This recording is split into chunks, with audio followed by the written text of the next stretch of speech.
வணக்கம் நண்பர்களே, இது உங்கள் சினியூட் கிரீன். என்னை விட திறமைசாலிகள் லட்சம் பேர் சுத்துறாங்க, ஆண்டவன் எனக்கு மட்டும் அதிர்ஷ்டம் கொடுத்திருக்கான்.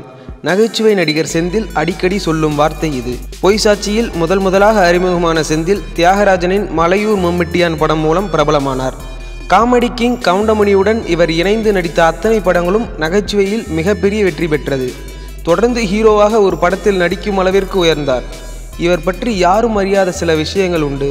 இவர் சினிமாவில் பிஸியாக இருந்த காலகட்டத்தில் இவர் வீட்டு வாசல் முன்பு நலிந்த நாடக நடிகர்கள், பசியில் வாடும் உதவி இயக்குநர்கள், பிள்ளைகளின் கல்விக்கு உதவி கேட்டு நிற்பவர்கள் என்று ஒரு கூட்டமே நிற்கும்.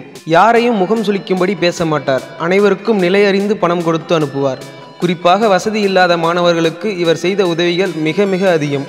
ரொம்ப படிக்கணும்னு ஆசைப்பட்டேன், ஆனால் எங்கள் வீட்டில் வசதி இல்லை. இப்போது எனக்கு வசதி இருக்குது, ஆனால் படிக்க முடியாது. நான் பட்ட கஷ்டம் யாரும் படக்கூடாது என்பார். இவரிடம் உதவி பெற்று நல்ல நிலையில் இருக்கும் மாணவர்களை அழைத்து விசாரிப்பார். அவர்களும் தாங்களாகவே வந்து செந்திலை பார்த்து செல்வது உண்டு. இன்னொரு விஷயம், இவர் ஒரு விவசாயி. இப்போது வரை கொஞ்சம் ஓய்வு கிடைத்தாலும் தனது கிராமத்திற்கு சென்று விடுவார். இயற்கை விவசாயம் செய்ய வயலில் இறங்கி விடுவார். விவசாயம் வாழணும்னா விவசாயி குடும்பம் சந்தோஷமாக இருக்கணும் என்பது இவரின் தாரக மந்திரம். கவுண்டர் சினிமாவிலிருந்து சற்று ஒதுங்கியதும் இவருக்கும் கட்டாய ஓய்வு ஏற்பட்டது. அவர்கள் இணைந்து நடித்த நகைச்சுவை காட்சிகள் தொலைக்காட்சிகளில் இன்றும் ஒளிபரப்பப்படுகிறது. இன்று அரசியலில் பிஸியாகிவிட்டார். அவ்வப்போது சில படங்களில் தலை காட்டி வருகிறார். இந்த நல்ல மனிதனை வாழ்த்தலாமே நண்பர்களே. மேலும் இதுபோல பல சுவாரஸ்யமான சினிமா செய்திகளை தெரிந்து கொள்ள கீழே உள்ள சப்ஸ்கிரைப் பட்டனை அழுத்தி சினியூட் கிரீன் சேனலை சப்ஸ்கிரைப் செய்யவும். நன்றி.